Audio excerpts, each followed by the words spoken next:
Se considerarmos o sentido do tato, nós nos depararemos com dificuldades semelhantes. É certo que a mesa produz sempre em nós uma sensação de dureza e que sentimos que resiste à pressão. No entanto, a sensação que obtemos depende da força com que pressionamos a mesa e também da parte do corpo com que a pressionamos. Assim, não é possível supor que as diferentes sensações que resultam das diferentes pressões ou das diferentes partes do corpo revelem diretamente uma propriedade específica da mesa, mas que, na melhor das hipóteses, são sinais de alguma propriedade que talvez cause todas as sensações, embora não apareça efetivamente em nenhuma delas. O mesmo se pode dizer de forma ainda mais evidente dos sons que obtemos batendo na mesa. Assim, torna-se evidente que a mesa real, se é que existe, não é idêntica àquela que de maneira imediata temos experiência por meio da visão, do tato ou da audição. A mesa real, se é que realmente existe, não pode ser conhecida imediatamente, mas deve ser inferida a partir do que é imediatamente conhecido. Isso dá origem simultaneamente a duas questões difíceis, a saber,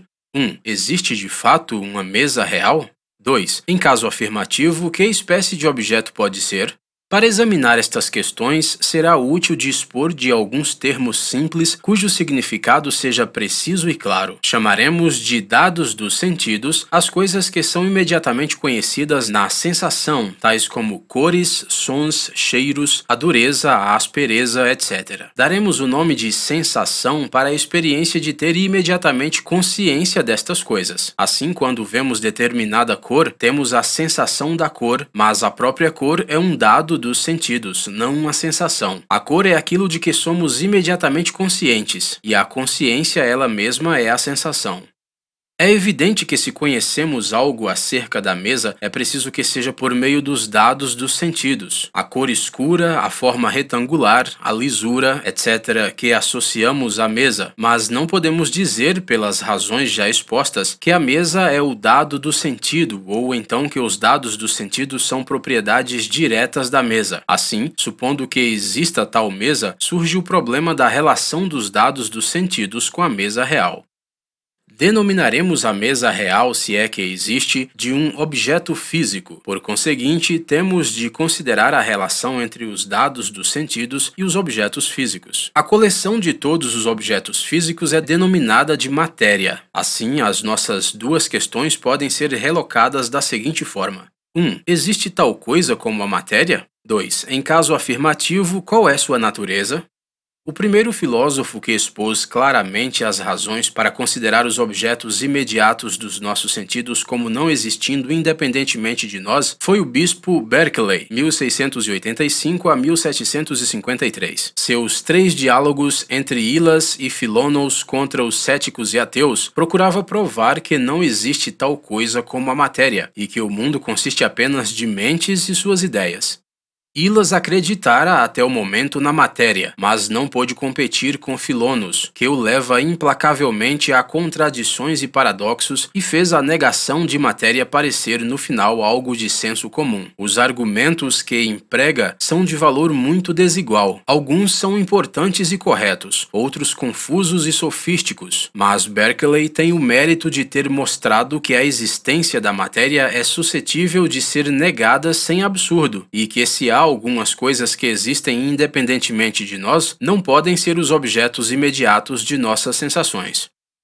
Há duas diferentes questões implícitas quando perguntamos se a matéria existe e é importante explicitá-las. Por matéria, geralmente entendemos algo que se opõe à mente, algo que pensamos que ocupa espaço e que é completamente incapaz de qualquer pensamento ou consciência. É principalmente neste sentido que Berkeley nega a matéria, ou seja, ele não nega que os dados dos sentidos que comumente tomamos como sinais da existência da mesa sejam realmente sinais da existência de algo independente de nós, mas nega que este algo seja não mental, isto é, que não seja a mente ou as ideias concebidas por uma mente. Ele admite que algo deva continuar existindo quando saímos do aposento ou fechamos os olhos, e que aquilo que chamamos de ver à mesa nos dá realmente uma razão para acreditarmos que algo persiste, mesmo quando não o vemos. No entanto, ele pensa que este algo não pode ter uma natureza radicalmente diferente daquilo que vemos, e que não pode ser completamente independente independente da visão, embora deva ser independente de nossa visão.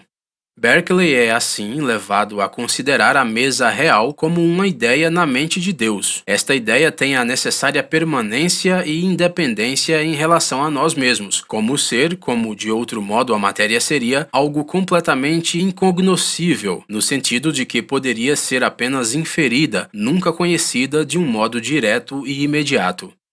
Outros filósofos, a partir de Berkeley, sustentaram que, embora a existência da mesa não dependa do fato de ser vista por mim, depende de ser vista, ou apreendida de uma maneira ou outra na sensação, por alguma mente, não necessariamente a mente de Deus, mas, com mais frequência, a mente coletiva do universo. Como Berkeley, eles sustentam isso principalmente porque acreditam que não pode existir nada real, ou pelo menos nada que possamos saber que seja real, a não ser as mentes, seus pensamentos e sentimentos. Podemos expor o argumento com que sustentam sua opinião desta forma: tudo que pode ser pensado é uma ideia na mente da pessoa que pensa, portanto só as ideias nas mentes podem ser pensadas. Qualquer outra coisa é inconcebível, e o que é inconcebível não pode existir.